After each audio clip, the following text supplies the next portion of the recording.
Hello दोस्तों, मैं आशा करता हूं कि आप सभी ठीक और स्वस्थ होंगे। मैं आपका दोस्त दीपक आप सभी दोस्तों का मानेस क्लासेस यूट्यूब चैनल पर स्वागत करता हूं। कि आप सभी को पता ही होगा कि हमने जीके का बैच शुरू किया हुआ है, जिसका हमारा पहला विषय था इतिहास, जिसकी हमारी 4 क्लासें हो चुकी है, जिसमें हमने प्राग इतिहास के भाग पाषाण काल को पूरी तरह से अच्छी तरह से पढ़ लिया है। और उसके बाद हड़प्पा सभ्यता, जो कि आदि इतिहास का भाग है, जो हमने हड़प्पा सभ्यता की एक क्लास हो चुकी है। जिस क्लास में हमने क्या पढ़ा, उस क्लास में हमने पढ़ा कि भाई हड़प्पा सभ्यता की खोज कैसे हुई। हड़प्पा सभ्यता में जो पुरातत्व है, जो प्राचीन स्थल है, जो स्थल मिले हैं खुदाई के दौरान, उनमें क्या क्या कहाँ से क्या क्या मिला है। कालीबंगा से, लोथल से, भाई गोलावीरा से, राखीगढ़ी से, बनावली से, अच्छा चुनौदड़ों से, मोहनजोदड़ो से क्या क्या मिला है, वो हमने पिछली वीडियो में देख लिया था। आज देखेंगे हम वहाँ के जो लोग रहते थे, हड़प्पा सभ्यता के समय के दौरान जो लोग रहते थे, उनकी जीवन शैली कैसी थी, उनका समाज कैसा था, उनकी राजनीतिक स्थिति कैसी थी। आज वो हम पढ़ेंगे, बिल्कुल बेसिक से पढ़ेंगे, अच्छी तरह पढ़ेंगे। आशा करता हूँ कि आप ध्यान देंगे वीडियो में। देखिए, हम शुरू करेंगे आज हड़प्पा सभ्यता के समाज से। भाई उस समय का समाज कैसा था, इसकी हम पहले देखेंगे सामाजिक स्थिति। भाई हड़प्पा सभ्यता के समय वहां के समाज की स्थिति कैसी थी। देखो, इतिहासकारों ने हड़प्पा सभ्यता के समाज को 4 भागों में बांटा है। भाई हम इसके बाद ऋग्वैदिक काल पढ़ेंगे, उसमें भी 4 भागों में बांटा है। लेकिन जो इस समय हड़प्पा सभ्यता के लोग हैं, नहीं, इस समय भी 4 वर्गों में बांटा है। 4 वर्ग कौन कौन से? पहला वर्ग माना जाता है बुद्धिजीव।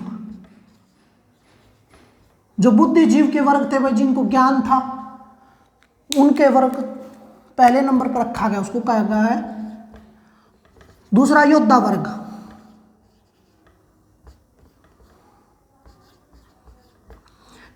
तीसरा वणिक वर्ग। वणिक होता व्यापारी। ऐसा माना जाता है कि इतिहासकारों का मानना है कि जो वहाँ से पूरा स्थल खोजी गई है, उनसे पता चलता है कि हड़प्पा सभ्यता के लोगों की व्यापारिक स्थिति थी, नहीं बहुत मजबूत थी। उनके अपने देश के अंदर, अपने देश के अंदर और देश के बाहर भी व्यापार था। जो विश्व की सबसे प्राचीन सभ्यता मानी जाती है ना, सुमेरियन सभ्यता, जिसको मेसोपोटामिया सभ्यता कहते हैं, उनके साथ भी व्यापार था। वणिक वर्ग क्या होता है भाई? वणिक मतलब व्यापारी।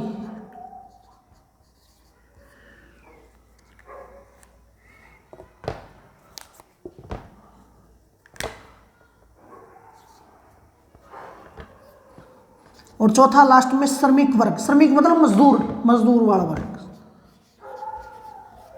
इन 4 वर्णों में बांटा गया है। भाई हड़प्पा सभ्यता में, मैंने क्या कहा, हड़प्पा सभ्यता में जो व्यक्ति है, सॉरी उसके लिए थोड़ा कैप उठा लो, जो हड़प्पा सभ्यता है, नहीं, उसमें समाज को 4 वर्णों में बांटा गया। जो बुद्धिजीव के वर्ग है, और योद्धा वर्ग है, वणिक वर्ग है, श्रमिक वर्ग है।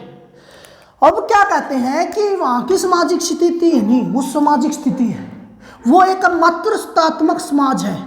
कहाँ का कैसा समाज है? मातृत्वात्मक समाज है। मातृत्वात्मक क्या होता है भाई? जिसमें परिवार का मुखिया माता होती हो। जिस परिवार की जो इकाई है, सबसे छोटी इकाई मानी जाती है परिवार, उसका मालिक कौन हो? माता। उसकी मालिक मतलब उनका पारिवारिक जीवन किस पे निर्भर रहता कहता हो? माता पर। भाई ऐसा क्यों माना? क्योंकि इतिहासकारों को सबसे ज्यादा मरण मूर्तियां, मतलब कि मूर्तियां है, जो मूर्तियां पुरानी प्राचीन मूर्तियां है, वो किसकी मिली है? स्त्रियों की मिली है। इससे पता चलता है कि स्त्रियों की बहुत ज्यादा भूमिका थी समाज में, बहुत ज्यादा अच्छी पहचान थी समाज में। भाई स्त्रियों की पूजा भी करते थे। मातृ देवी की मूर्ति मिली है भाई हड़प्पा से। समझ रहे हो बात? भाई मातृत्वात्मक समाज माना जाता है। क्यों माना जाता है आपको पता ही होगा भाई, क्योंकि ये भाई इतिहासकारों को क्या मिले वहां से? कारण क्या अगर पूछे तो भाई इतिहासकारों को स्त्रियों की सबसे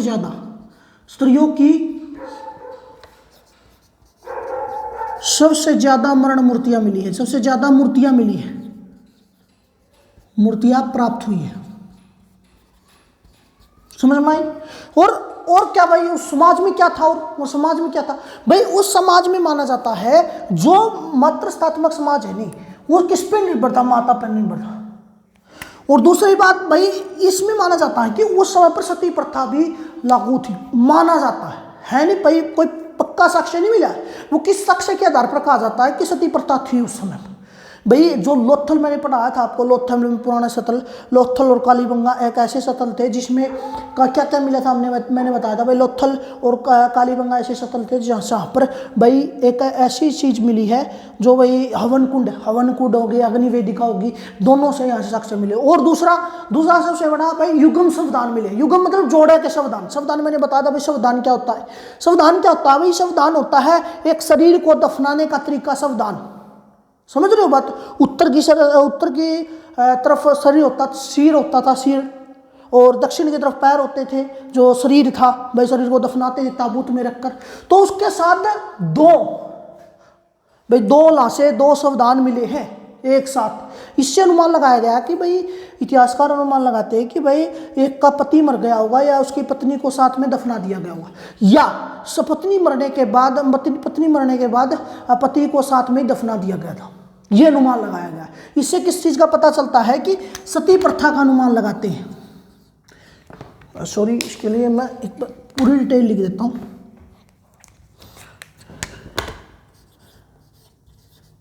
लोथल व कालीबंगा, लोथल और कालीबंगा से युगम मतलब जोड़े के संविधान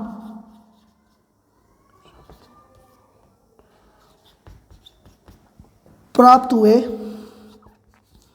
जिससे अनुमान लगाया जाता है, क्या अनुमान लगाया जाता है कि उस समय पर सती प्रथा प्रचलित थी। उस समय सती प्रथा प्रचलित थी।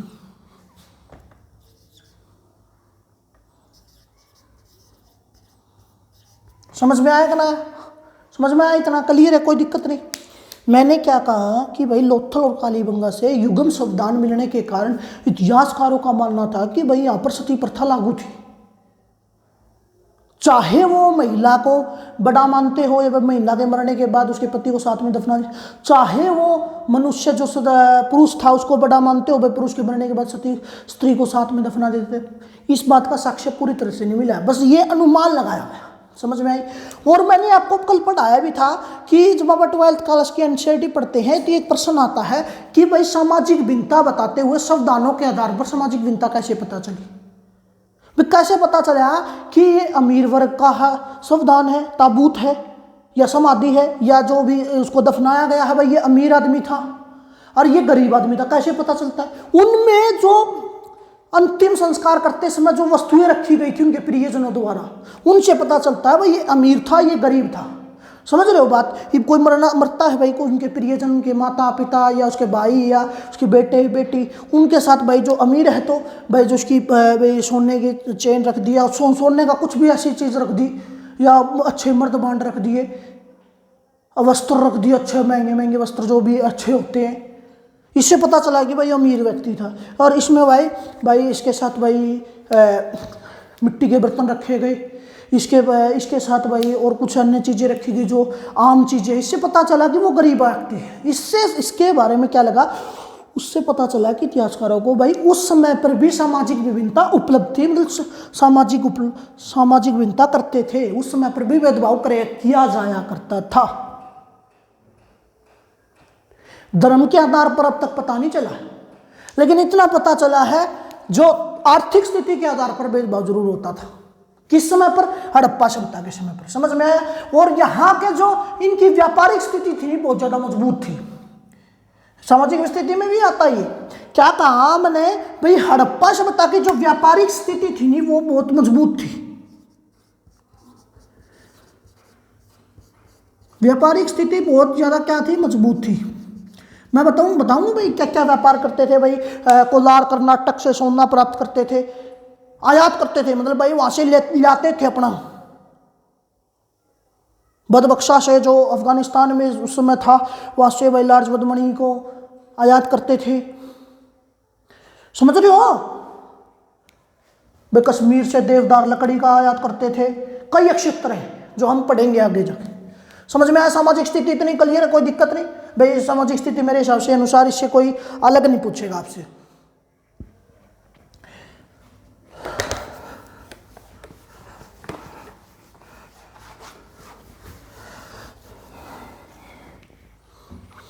अब आता भाई धार्मिक स्थिति, सांस्कृतिक और धार्मिक स्थिति। देखो धार्मिक कैसे भाई, धर्म का क्या था उनका, धार्मिक स्थिति देखो कैसे पता चलता है। देखो मैंने अभी कुछ समय पहले बताया था भाई, इनके धर्म की कोई डिटेल नहीं मिलती, लेकिन कुछ साक्ष्य मिले हैं कि ये ज्यादातर पर्यावरण के जो वृक्ष थे, नहीं वृक्ष थे, उन वृक्षों को पूजते थे, पर्यावरण को पूजते थे, और मातृ देवी को पूजते थे। किसको पूजते थे? मातृ देवी को पूजते थे। मातृ देवी की मूर्ति कहाँ से मिली है? हड़प्पा से। किसको पूजते थे? मातृ देवी को पूजते थे। समझ में आया? और दूसरा भाई यहाँ पर क्या, पशुपति शिव को पूजते थे। पशुपति शिव, शिव मतलब कि शिव कहा गया है, पता नहीं लगा कि भाई शिव ही है वो, शिव जी महाराज जी है जो हिंदू धर्म से संबंधित है, पता नहीं चला। पशुपति शिव या आदि शिव की पूजा करते थे, पता नहीं चला गया। ये कहाँ से मिली है? मोहनजोदड़ो से मिली है भाई। वहां के हवन कुंड के भी साक्ष्य मिले हैं, और अग्नि वेदिका और हवन कुंड। इससे क्या पता चला भाई, हवन भी करवाते होंगे उस समय पर। ये साक्ष्य मिले तो कहां से मिले भाई? मैंने बताया था लोथल और कालीबंगा से मिले, हमने पढ़ा था। लोथल और कालीबंगा से मिले हैं अग्नि कुंड, हवन कुंड। कहां से भाई? कालीबंगा से प्राप्त हुआ है। इससे पता क्या चलता भाई, क्या महसूस होता, क्या हमें किस बात का पता चलता भाई? वहां की धार्मिक स्थिति क्या थी, इन पर निर्भर थी। वो भाई मातृ देवी की पूजा करते थे, पेड़ों की, पर्यावरण की पूजा करते थे। पर्यावरण को भी बहुत ज्यादा मानते थे भाई, पर्यावरण को। और यहाँ के लोग मांसाहारी और ये बाद में बताऊंगा मैं, मांसाहारी और शाकाहारी दोनों थे। और क्या कह सकते हैं भाई, और क्या प्राप्त हो भाई, और क्या मिलता हमें यहाँ से भाई? वहां से हमें एक कुब्बड़ वाले बैल की आकृति मिलती है। कुब्बड़ बैल की पूजा करते, पूजा मतलब बहुत प्रिय मानते हैं उनको, प्रिय, बहुत ज़्यादा प्रिय मिलते भाई। ये समझते भाई ये इनके लिए बहुत अच्छा सूचक है, समझ रहे हो? शुभ और अशुभ को मानना, जैसे इस तरह से, समझ रहे हो बात भाई? ये धार्मिक स्थिति से रिलेटेड हो गया इनका, समझ रहे हो बात भाई? मातृ देवी को बहुत ज़्यादा पूजते हैं, और मातृ देवी को भाई माता को ज़्यादा प्राथमिकता दी गई है। मैंने बताया भाई समाज में कौन सा मातृत्वात्मक था, समझ रहे हो? समझ रहे हो? समझ में आई? इतनी बात, कोई दिक्कत नहीं, ठीक है। उसके बाद देखेंगे हम आर्थिक स्थिति कैसी थी भाई उनकी। वो आर्थिक स्थिति बहुत अच्छी थी भाई। इनकी आर्थिक स्थिति में भाई कृषि भी बहुत ज़्यादा उपयोगी थी भाई। वहाँ के लोग कृषि भी करते थे, बहुत ज़्यादा कृषि करते थे। आपको मैंने बताया था मिट्टी वाले हल की प्रतिमा कहाँ से मिली है? मिट्टी वाले हल की, बताइए बताइए बताइए बताइए, आप भूले मत। बनावली से मिली है, मैंने बताया था, कल बताया था, पिछली वीडियो में आपको बताया था। मिट्टी हल की प्रतिमा कहाँ से प्राप्त हुई है? बनावली से भाई। कृषि के बारे में पता चलता भाई, मेहरगढ़ से भी साक्ष्य मिली है। मैंने आपको शायद बताया था, मेहरगढ़ मतलब कि मेहरगढ़ से क्या मिला भाई, क्या साक्ष्य मिला भाई? वहां से सबसे पहले कपास की खेती थी विश्व में सबसे पहले। मैंने क्या कहा? मेहरगढ़ एक ऐसा स्थान है, वहां से विश्व में सबसे पहले साक्ष्य मिले। किस चीज के भाई? कपास की खेती के। कपास की खेती के सबसे पहले साक्ष्य मिले, कपास की खेती के। और मेहरगढ़ को ही क्या कहा जाता था भाई? रोटी की टोकरी कहा जाता था। मतलब अनाज बहुत ज़्यादा था, गेहूँ भी बहुत ज़्यादा थी यहाँ पर मेहरगढ़ पर उस समय पर, समझ रहे हो बात भाई? कृषि बहुत ज़्यादा अच्छी करते थे वो। और कौन सी फसल कौन सी बात थे भाई? हमारे देखो गेहूँ होगी, जो तो आपको पता ही है, मैंने बताया था भाई। पाषाण काल के समय पर पहली फसल कौन सी उगाई थी मानव ने? जो, समझ रहे हो बात? गेहूँ, जो, धान के भी साक्ष्य मिलते भी, और कपास के तो मिलते ही है, जो आपने पढ़ लिया, समझ रहे हो? ये खेती करते थे, खेती के कृषि इसका एक भाग है। कृषि पशुपालन भी पढ़ाऊंगा मैं, टेंशन मत, मतलब कि हर चीज कुछ नहीं छोड़ूंगा, बहुत मेहनत से नोट्स मिलते हैं, समझ रहे हो बात? ये एक किताब से नहीं है भाई, पढ़ ली बस पढ़ा दिया नहीं, रिसर्च करनी पड़ती है, समझ रहे हो बात। गेहूँ जो धान कपास भाई ये कौन बोनते हैं, मतलब इनकी खेती करते हैं ये। उसके बाद हम भाई कृषि से और क्या इंपॉर्टेंट है, कृषि से और क्या संबंधित है भाई, वहाँ के लोग कृषि ज़्यादा करते हैं। उसके बाद भाई पशुपालन भी तो करते हैं वहाँ के लोग, पशुपालन भी करते हैं। पशुपालन हमने पढ़ा था भाई, पशुपालन कौन से समय पर करी गई थी, पाषाण काल में, मध्य पाषाण काल में। कहाँ से साक्ष्य मिलते हैं सबसे पहली बार साक्ष्य कहाँ से मिलते हैं, बागोर काठड़ी जिला राजस्थान। हमने पढ़ा था क्या साक्ष्य मिलते हैं भाई वहाँ से, भाई हमें पशुपालन के भी साक्ष्य मिलते हैं और शिकार के भी, मनुष्य के जो मनुष्य शिकार करता है उसके साथ भी साक्ष्य मिलती है। समझ में आया, वही यही है पशुपालन में। हम भाई देखो हमें भाई पशुपालन, इस समय पर पशुपालन भी बहुत ज़्यादा मात्रा में किया जाता था भाई कृषि के साथ, और उन्हें बहुत ज़्यादा लाभ होता था, उनकी स्थिति बहुत अच्छी बनी हुई थी। पशुपालन के साथ भाई गाय भेड़ बकरी ये हो गया। उधर कुप्पड़ वाला बैल प्रिय था, हमने पढ़ा, धार्मिक स्थिति में पढ़ा था। ये रहा कुप्पड़ वाला बैल, बहुत प्रिय था। बकरी आदि का गाय पालन, अच्छा इसका कोई जिक्र नहीं मिलता। और घोड़े का अस्थि पंजर का भी साक्ष्य मिले। समझ रहे हो बात, ये इसकी आर्थिक स्थिति पढ़ रहे हैं हम, आर्थिक स्थिति भाई वहाँ की आर्थिक स्थिति कैसे थी। और सबसे भाई वहाँ से क्या करते थे, मैं बता दूँ, मैं तो दो आप देख ले जल्दी, मैं रफ कर रहा हूँ, ठीक है, आशा करता हूँ आपने देख लिया होगा। देखो बिल्कुल इंजॉय के साथ पढ़ो। अगर किसी सब्जेक्ट में भाई कोई भी हो, किसी न किसी बंदे का, किसी न किसी दोस्त का, किसी न किसी बहन का एक सब्जेक्ट बहुत मजबूत होगा, समझ रहे हो, उस पर काम करो, उसको और परफेक्ट बनाओ, टीचिंग में जाना था। समझ रहे हो बात, हो गया इतना क्लियर भाई। वहाँ की जो व्यापारिक स्थिति थी वो कैसी थी भाई, देखो व्यापारिक स्थिति देख लिया, व्यापारिक स्थिति भाई हड़प्पा सभ्यता की व्यापारिक स्थिति देख ली भाई। व्यापारिक स्थिति तो इतनी अच्छी थी कि जो विश्व की सबसे प्राचीन सभ्यता किसे माना जाता है, सबसे प्राचीन, सबसे प्राचीन सभ्यता माना जाता है मेसोपोटामिया।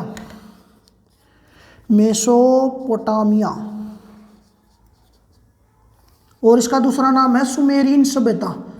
आपको शायद लुसेंट में सुमेरियन सभ्यता लिखा मिलेगा, सभ्यता। और ये कैसी थी, ग्रामीण सभ्यता थी। ये भी पढ़ाऊंगा मैं, अगर विश्व इतिहास का जिक्र शायद नहीं होगा। अगर आप बीए में हो, नहीं बीए में अगर आपका हिस्ट्री एक सब्जेक्ट है तो उसमें आप बीए अगर 5th सेम और 6th सेम पढ़ोगे नहीं, उसमें इतना इन्जॉयमेंट आता है। मैंने सबसे ज़्यादा स्कोर मैंने बीए में 5th और 6th सेम में किया था, और 3rd सेम में मेरे 80 में से 68 थे हिस्ट्री में। कहने का मतलब है उसमें नहीं, एक तो फ्रांस की क्रांति, फ्रांसीसी क्रांति थी, एक इंग्लैंड की गौरवपूर्व क्रांति थी, जिसमें भाई क्रांति ऐसी क्रांति थी जिसमें भाई लड़ाई हुई नहीं और जीत गए। बताऊंगा वो मुझे बहुत अच्छा लगता भाई, पढ़ता हूँ मैं हिस्ट्री को, इतिहास को। मेरा फेवरेट विषय है इतिहास और पॉलिटी। विश्व की सबसे प्राचीन सभ्यता थी भाई मेसोपोटामिया, ग्रामीण सभ्यता थी, लेकिन ये नगरीय सभ्यता थी। हमने पढ़ा था जब हड़प्पा सभ्यता का हमने नामकरण पढ़ा था भाई, नामकरण का इतिहास, तो हमने पढ़ा था भाई इसका अन्य नाम कौन से, इनने नाम कौन से हैं इसके भाई। इसको नगरीय सभ्यता भी कहते हैं, इसको सिंधु घाटी सरस्वती सभ्यता भी कहते हैं, और इसे अन्य सभ्यता भाई जैसे हमने पढ़ा था इसे नगरीय सभ्यता लिख दो, आपको याद रहेगा।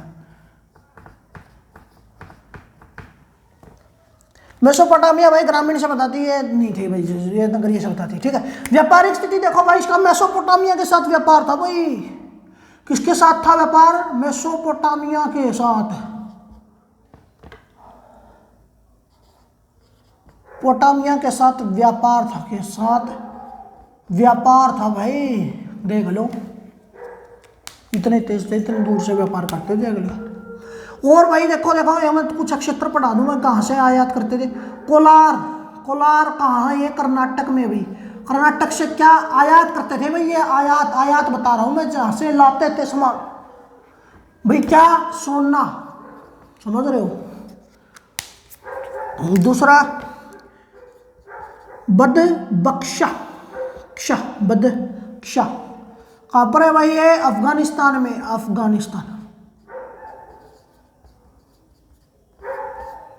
अफगानिस्तान, अफगानिस्तान बदबख्श अफगानिस्तान, भाई क्या मिला वहां से?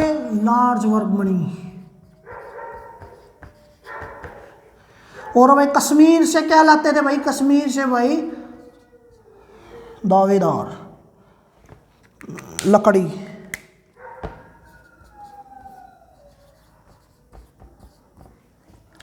और भाई और क्या करते थे भाई? लार्ज मनी होगी, सोना हो गया, दावेदार लड़के, लकड़ी होगी, लकड़ी लड़की नहीं, लकड़ी लकड़ी। समझ रहे हो बात भाई? इतनी बातें भाई इंपॉर्टेंट आपके लिए बहुत। भाई यहाँ से आयात करते थे हड़प्पा सभ्यता के लोग व्यापारिक स्थिति में। भाई इनकी व्यापारिक स्थिति बहुत मजबूत थी, बहुत ज़्यादा मजबूत थी भाई। हमने पढ़ा था कि गोलावीरा कहाँ पर है भाई? गुजरात में। यहाँ से क्या क्या साक्ष्य मिले हैं भाई? जलप्रपात के पढ़ा था कि ना पढ़ा था? याद है, याद होना चाहिए भाई। जलप्रपात के, और यहाँ से हमें बंदरगाह के भी साक्ष्य मिले जहाँ से व्यापार करते थे। समझ रहे हो बात? बंदरगाह से। ये इसकी व्यापारिक स्थिति है भाई, बिल्कुल एक तरह से एक मानो भाई अपने शिखर पे था। व्यापारिक स्थिति इनकी बहुत अच्छी मानी जाती है व्यापारिक स्थिति। इसको मैं सेट कर लूँ।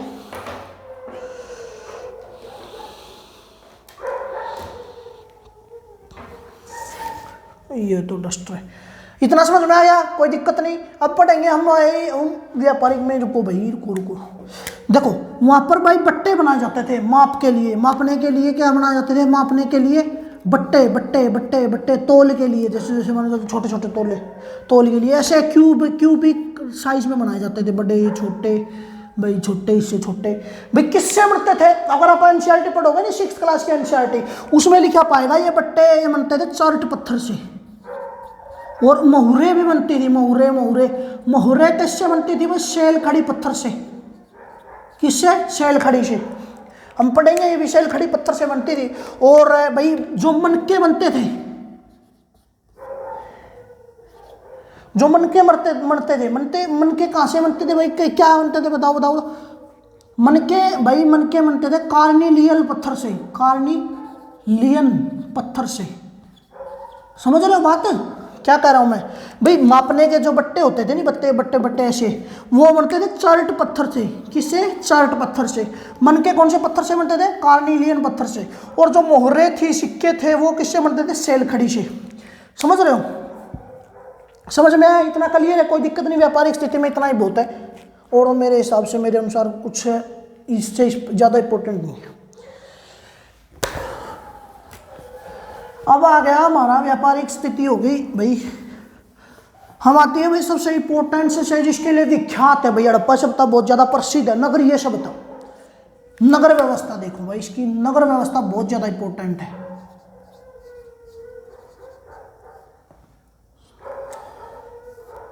देखो वहां की नगर व्यवस्था देखो। जो वहां के नगर थे नहीं भाई, नगर मतलब शहर जैसे थे।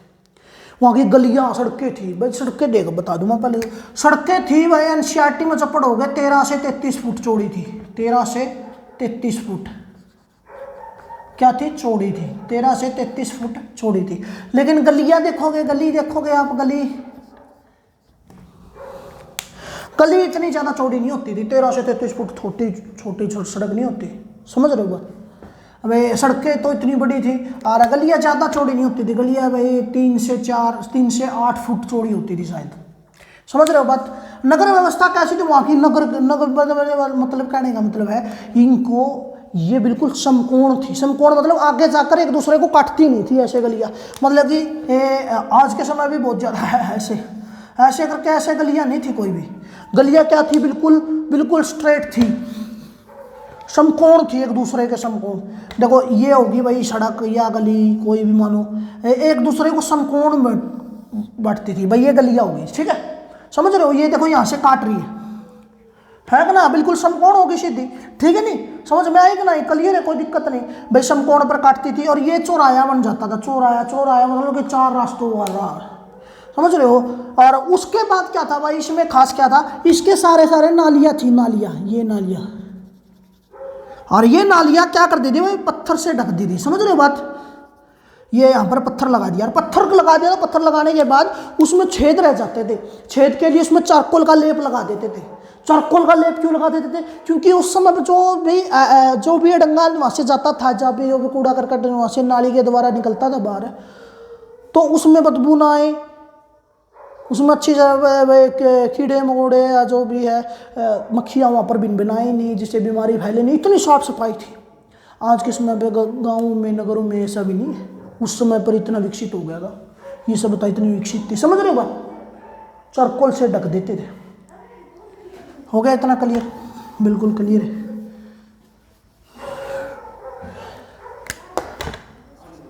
सड़कें वे लिख दूँ मैं, सड़कें वे गलियां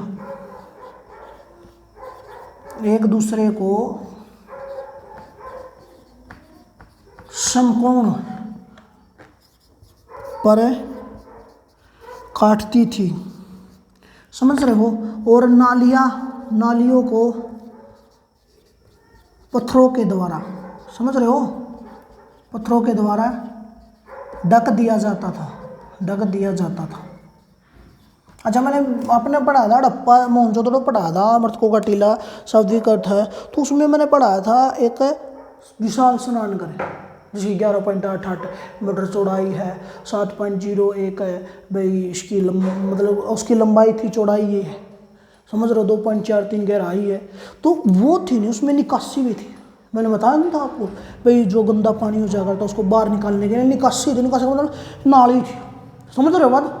इतना क्लियर है, कोई दिक्कत नहीं भाई। वहाँ की नगर व्यवस्था और बताओ भाई, उसके बारे में, नगर व्यवस्था के बारे में और बताओ भाई। और तो देखो और इम्पोर्टेंट नहीं मेरे, हम नगर दुर्ग गए, हाँ भूल गया था मैं आपको। नगर दुर्ग वहाँ पर थे। नगर मतलब कि जहाँ पर नगरीय व्यवस्था है, दुर्ग मतलब किले। देखो कैसे थे कि वहाँ पर क्या करें अभी, सामाजिक विभिन्नता तो थी, पैसे के आधार पर ज़्यादातर अनुमान लगाया जाता है इतिहासकारों द्वारा कि माना गया भाई ये हो गया बड़ा क्षेत्र, यहाँ पर रहते हैं नगर, ठीक है भाई, लोग रहते हैं, ठीक है। ये हो गया पूर्व साइड, समझ रहे हो बात? ये हो गया भाई पश्चिम साइड, ठीक है। अच्छा, मुझे ये बताओ, आपके गांव या शहर में अमीर ज़्यादा है गरीब ज़्यादा? गरीब ज़्यादा होंगे, अमीर तो कुछ है ही होंगे। इसी प्रकार जो छोटा क्षेत्र होता था ये ऊंचे चबूतरे पर बना होता था। ये छोटा बड़ा क्षेत्र पश्चिम में जो स्थित था, यहीं पर अमीर लोग रहते थे। कौन रहते थे? अमीर लोग रहते थे, ऊंचे चबूतरे पर रहते थे किला बनाकर, समझ रहे हो बात? और यहाँ पर गरीब लोग रहते थे। यहाँ पर कोई किला नहीं होता, मतलब कोई ऊंचे चबूतरे पर नहीं होता, बिल्कुल सपाट सीधा होता था। समझ रहे हो बात? समझ में आएगा? नहीं क्लियर है, कोई दिक्कत नहीं। और ये होता था सब छोटा क्षेत्र होता था, जो आपको दिख रहा है ये बड़ा क्षेत्र होता था।